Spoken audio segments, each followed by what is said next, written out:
Hey, what's up guys? Welcome back to another Cinema 4D and After Effects tutorial. Today I got something really cool to show you guys, so let's check it out.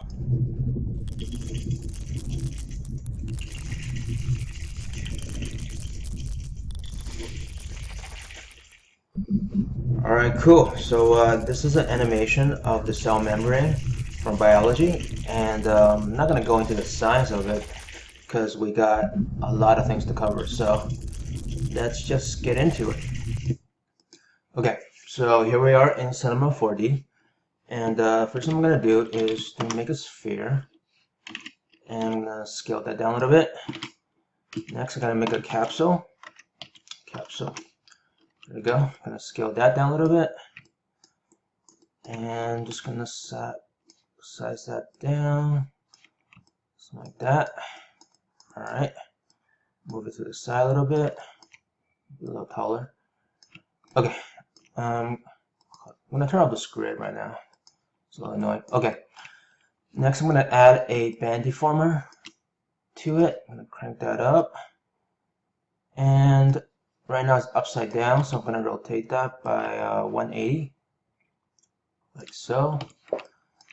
Move it to the side a little bit more. Maybe bend a little bit more. Okay. And maybe I'm going to turn down the radius just a little bit. Okay, cool. Alright, now I'm going to control click to make a copy. And I'm going to hit a negative value so it bends the other way. Oops. And something like that. Let's see. Okay, there you go. Nice and simple. You know what? I'm going to make this head a little bit bigger. Alright, so next thing I'm going to do is to convert these two capsules into a single object. Just to keep my keep everything simple. And to do that, I'm going to use a connect object. So I'm going to drop that in. I'm going to hit C, and there it is. And I'm going to rename that as the tail, and this will be the head. Oops. There we go. And I'm going to group this into a single object, or make it into a group. And I'm going to rename this as my phospholipid. There we go. And it's always good to name your object as you go. It's a good habit to have. Okay, so now we have this one single unit here. So now we want to make a bunch of these. And to do that, I'm going to use a cloner object. I'm going to drop that in and change this to a grid. And we're just going to work on one layer for now. So let's make that one on the Y. Let's drag that out and just make it the size that you want. Let's do something like this. Okay. Now let's just add more clones. So that looks. Okay, cool. And you know, you can always go back and adjust it later if you want more. It's very flexible. Okay, cool. And I'm gonna add a material right now just so we can see it better. And this will be my my top layer. So I'm gonna rename that my top layer. Okay, next thing I want to do is right now everything is really uniform. So let's break that up a little bit. Let's use a random effector. And by default, the values are a little too high, so let's zero that out. And then just go back there and just add a little bit of randomness. A bit on X, a little bit on Y, a little bit on the Z, like so. And let's add a little bit of rotation as well. Let's see. Okay. Okay, cool. Something like that. And we can turn it on and off just to see the difference. Alright, I'm going to rename this as my base random. Now let's add some motion to this. And in my animation, I had two main motions. I have like overall undulation, and I have individual motions for each of the clones. So let's make the secondary motion first. And to do that, I'm going to use another random effector. And let's turn out the position for now. And I'm going to change the mode from random to a noise, and this will be a animating noise, and you can change the speed and the scale down here. And now let's go back to position, and once again the default values are a little too high, so let's zero that out first and just add a little bit more motion here, a little bit here, a little bit here, and add some rotation. And let's play that back. All right, there you go. Now you have these clones all moving a little bit, and you know what? Right now everything feels a little fast, so I'm gonna slow that down, drop it to 50, and all right, cool. That's cool. And like I said, everything you can go back and adjust. Everything's live, so it's really flexible and easy. Okay, cool. So we have that, and I'm gonna name this as my secondary motion. Yep, can't spell. Okay, now let's add the overall motion, and to do that, there are a couple of different ways to do it. We can use another random effector, or like we can use a shader effector, which I like a lot. This is a very flexible method. And by default scale zone, let's turn that off. And we just want to animate it on the Y for now. And right now everything's moving together as one. That's because we don't have a texture for the shader. So let's add a noise. So let's go into the noise, and the default scale right now is a little too small. Let's change that to 1000. Add a little bit of animation speed, and let's play that back. Okay, cool. I think the scale is still too small. Let's change to 2000. Okay, maybe 3000. Okay, now you're starting to see a little overall motion. Let's go back into the effector, and there's a min and max value here. So I'm going to drop the min all the way to a negative 100, and now you can see much clearer the whole motion. And you can change the scale here, or the amount here. Let's go back into the noise, and let's change that to 4000. See how that looks. Okay. All right, cool. I think that looks a little better. It's still a little fast right now. Let's drop that by half. 0.5. Okay, and I'm gonna extend the timeline a little bit. Let's make it like 300, just so we can play. Usually, I just let the timeline plays while I'm making an adjustment, just to see what's going on. Let's make that a little faster, like 0.7 maybe. All right, cool. I think I'm good with this for now. And like I said, we can always go back and adjust things if we need to. So okay, so this is my top layer. Let's make my bottom layer. I'm just gonna make a copy of this. Make that my bottom layer, and just gonna drag that down a little bit. And I'm gonna go in my transform and rotate that by 180, like so. And right now things are just mirroring the top layer. So to change that, I'm just very simple. You go to your shader effector and change the transform space to effector, and now they should all sync up pretty good. Let's see. Okay, cool, very good. So this is gonna be my main noise. And oh, one thing real quick, for your cloner object, make sure you have render instances checked. That will just make everything go a little faster and keep your scene nice and clean. Okay, great. So now we have our phospholipid, or yeah, our bilayer. Now let's add some stuff on top of it. Let's add the surface protein. So if you see my animation, we got these little things up here, and you know they can be whatever you want them to be. I just use a bunch of cylinders for this, so let's just do that. Let's make a cylinder, and let's see. You can scale it up and down. And I'm hitting F123 to toggle through my different views. Right now I'm at the front view, just so I can see how tall it is. Okay, cool. Let's go back.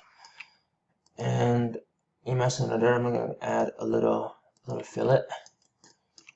just to round out the edges a little bit, and just scale that down. Okay, cool. And next, I'm going to make another cloner object. I'm going to drop that in and change that to a radial. And I'm just going to turn off these two for now, just so I can see this a little better. And I'm going to drop a material on this just to help me see things. Let's make it red. And these are just default materials for now. You can, later when we do lighting and shading, I'll show you how I actually do the whole thing. So make sure you're on the right axis. Oh, like so. And the cloner object is great because you can change the amount here, scale it up and down, whatever you want. I think 5 is fine. Okay, cool. So now I'm gonna name this as my surface protein. Right. Now I'm gonna turn this back on, and I want to spread this out among the surface here. Let's move that down a little bit. And to do that, once again, I'm going to use another cloner object. I'm going to drop this into here and change this to a grid. And we'll only need Y and a Y. And let's make like 6 of these for now. Let's scale that. Let's bring this up. Up. Yep. And let's move the whole thing down a little bit. And once again, we're going to use a random effector to just to spread this out a little bit, like so. You can add a little bit of a scale difference, just a little bit. So it's really everything. You just kind of I'm just kind of doing it by eye or eyeballing it. And you have this random seed here. It's just that you can click that through and get some different variations. You just find one that you kind of like. So I'm going to click this through and let's see. Okay. I'm going to rename this as my surface protein. And this is my surface protein rand. Right. And okay, let's keep through a couple more. Yep, you can play with this all day, so just find one that's kind of cool. You know what? Yep, I'm good with this for now. It's just okay. Yeah, if we want to change it, we can go back and change it. And all right, okay, so we got this. Now we want to make sure that this moves with everything else. So really simple. I'm just gonna, in my effectors tab, I'm just gonna drop that main noise in here. And there it is, and it's now moving with everything else. So okay, so we got that. So next thing I want to do is I want to make these ion channels, and we're going to do a little bit of modeling, and it's really simple. I'm just going to use a spline. So I'm going to toggle through to my front view again, and let's take our pen tool and just draw a shape, and I'm just control dragging here, and there it is. And once again, I'm going to turn these off. Usually, when I do these things, I would turn things on and off just so I can see things better. And what the hell? Hold on. Oh, there it is. Okay. And at this point, it's really, it's really up to you how you want to kind of shape you want, and it doesn't really matter. And one thing cool about doing these organic things is, you don't have to make anything like specific. You can just kind of do what you think looks kind of cool. And I'm just gonna make something like that. Yep, it doesn't have to be, it doesn't have to be anything specific. So let's make this weird shape. Okay. Oops, turn this off. Okay. So we got this weird looking spline. Go back here, and to make the shape really easily, you can just drop that into a, let's see, a lathe object. Oh yeah, yeah, that's crazy. Okay, and in your angle, you can turn this down, and you can just cut that by half, so you have a cutaway view. And right now it's facing the other way, so let's rotate that 180. And let's go back in my spline for a second real quick. So I'm gonna hold everything and just move this closer together. Yep. And this method is really it's really easy. Okay, you can you can keep adjusting and change everything as you go. It's all flexible. Okay, now let's turn everything back on for a second. See, okay, so it's a little big, so let's scale my spline down. Oops. Oh, sorry. Let's scale my spline down a little bit. Yep. Something like that. Okay, great. And under my caps, I'm gonna add a little more fillet.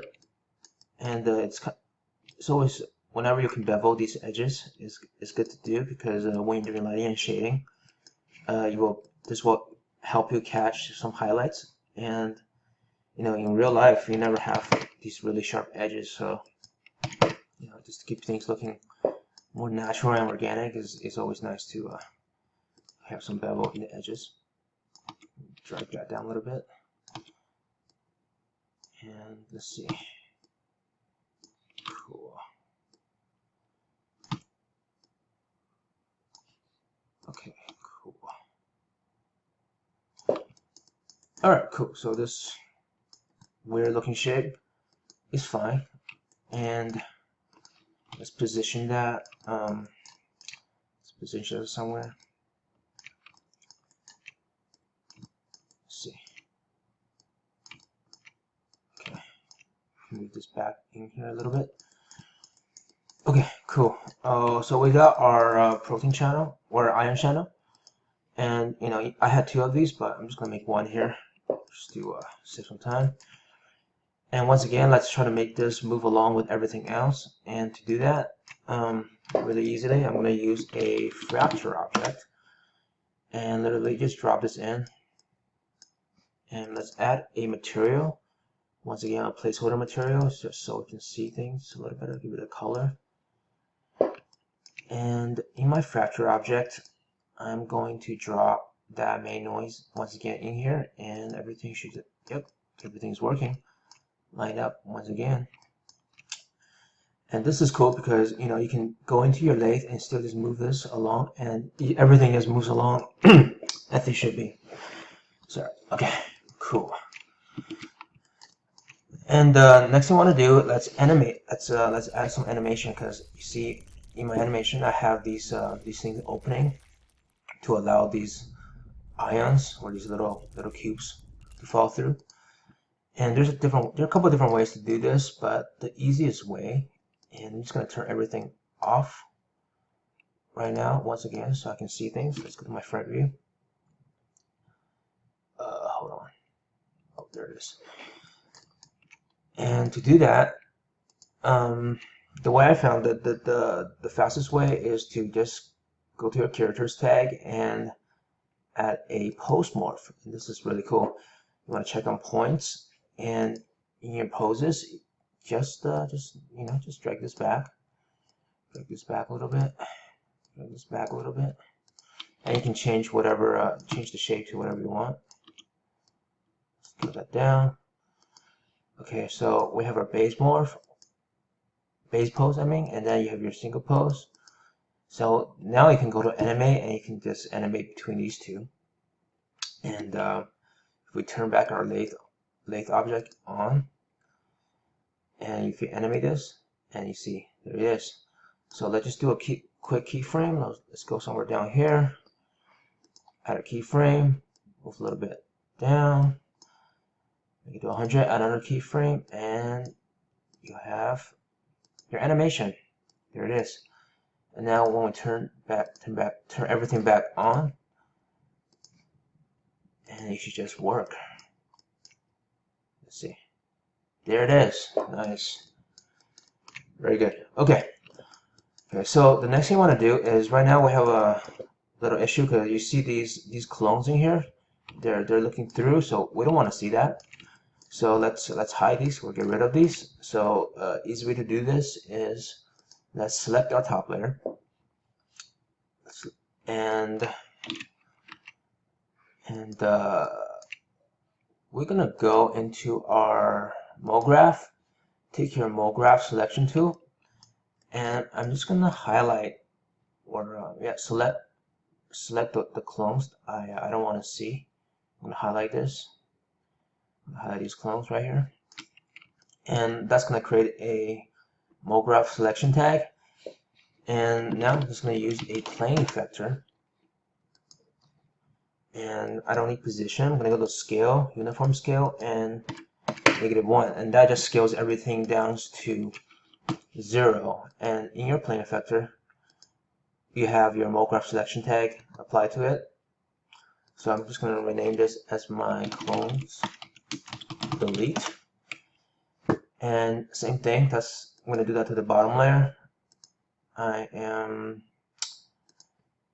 go to your mograph selection and just highlight the ones you don't want by clicking these little red dots right here. And I'm going to drop that clone or delete in here, and there it is. Now they're gone. Okay, cool. All right, let's play that back real quick. Oh, and I'm hitting NA and NB to toggle my views, so you can see your wireframe or not. Let's play that back. Let's see. There it is. There's still a little poking through. It's all right, you know. You can just go to the lathe and then move that forward a little bit too. See, everything is live and adjustable. You know, you can always go back and add more clones, make this bigger, smaller. But I think I'm good with this. Okay, cool. Next thing I want to do, let's add these little guys coming in from top here. So to do that, I'm gonna go to my front view and turn off my cloners for now, so I can see everything. I'm gonna hit Shift F. So you can hit Shift F to go to the front of your timeline, or Shift G to go to the end. That's really useful. And I'm just gonna draw another spline with the pen tool. Oops, with the pen tool selected. And this is gonna be just the path that my clone's gonna travel through. And you can come here and just fix that up a little bit. Adjust that and make it smooth. And you know, this doesn't have to be too precise, because like I said, everything is super easy to fix if you need to. Okay, let's go back here and let's move that in front for now. Okay, cool. And let's see, just a little. Okay. And in my interpretations, I'm going to change that to a uniform and just crank that up a little bit, 616. Okay, and this is going to be my path. And next thing I'm going to do, I'm going to make a platonic object. So this is I'm going to use this as my little clones. You can use a cube or a sphere or whatever. I just think this looks kind of cool, the shape. And I'm going to drop that into a cloner object. Going to drop that in. And I'm going to change the mode to object. I'm going to drop that down. These are going to be my ions. Oops, good idea. Oh yeah, and I'm gonna select that path object, and there we go. And right now they're just, you have all these options. You can change the rate. If you play that back, it's just moving. You have some randomness. You know, you can make this a little faster, a little smaller, and yeah, let's show. And right now they're really big, so I'm gonna scale that down, something like that. And you have your count numbers. You can add as many or little. 10 is kind of good. And by default, it's just looping. So if we turn that off, so you're just gonna, once you get to the end, it just disappears. So let's I don't want to start like this. So you have this offset and end value. You can bring that back, and your offset, you know, you can change that a little bit. So it's all like really adjustable. Okay, so let's see. Okay, cool. So what I wanted to do is it comes down here and kind of builds up, and then once this thing opens, and it falls through, right? So really easy. I'm gonna scale that down a little bit more. We're gonna use some dynamics for that. So in my my iron channel, I'm gonna go to my simulation tags and add a rigid body. Actually, I'm just gonna apply that to the platonic. And in my my iron channel, rename this my iron channel. I'm gonna go to simulation tags and add a collider body. And by default, the bounce is really high. I'm gonna turn that down. And I'm gonna change the shape to a moving mesh. And same thing for my collision or rigid body tag. I'm gonna turn that down a little bit. Maybe even increase the friction. And let's play that back and see what it looks like. Oh yeah, it's going really fast. Right now it's kind of just like falling off because there's gravity and everything. So what you want to do is go to force and crank up follow position. What that does is just it kind of it forces your objects to follow the initial motion that is going. So there it is. Nice. And you can see it's colliding with this, but it's falling off right here, right? So to fix that, we're gonna add just a plane in front of it. Just add a plane. Make sure it's on the right axis. Scale that up, and let's move that in front. Go to my top view. I'm gonna move that in front a little bit, and I'm gonna copy that collider object tag from my iron channel. Just control click, control drag. I'm gonna copy that, and I'm just gonna hide this so we don't see it. Right, it's here. I'm gonna hide it. Oops. I'm alt clicking the little red circle, and when it's red is hidden. So let's see. There we go. Oops. Let's get it back. Yeah, now it's kind of like building up, and when it opens, it goes through. Cool. And I'm gonna make this even a little faster, maybe like 20.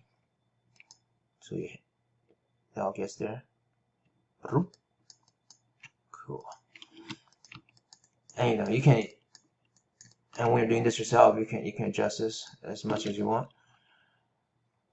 Let's see.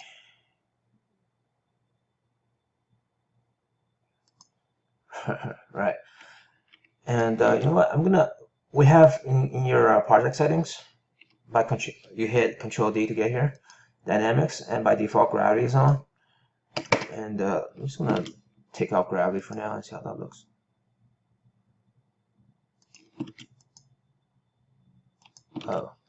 Oh yeah, right now because I increased the speed, so it's kind of like falling out the path. So you want to go back here and even drop increase your follow position a little bit more, and even rotation at 1. See how that looks? Let's see, 4. Yep, cool. I might slow that down a little bit. Yeah, so when I'm doing this, I'm just kind of adjusting everything as you go. But that's the idea. And you can tweak out these values, spend some time, and get it looking the way you want. Now let's turn back everything and take a look at this.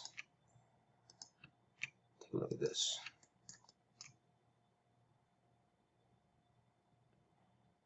Yep. Cool. Okay, cool. So that's the idea, and we can add a material so we can see this better. Let's run the back. Okay, cool. So that's pretty much it for this part of it. So we got our iron channel, we got our bilayer, we got some surface proteins, and like I said, this is a really flexible method. So you can go back everything. If I want to change the surface proteins, surface protein random, we can we can still change this, do whatever, make adjustments, and that's pretty much it. So I'm gonna stop this for now. I'm gonna do a part 2 where I show you how I did my materials, lighting, shading, and post effect compositing and After Effects. So stay tuned, and I will see you in part 2. Thank you for watching.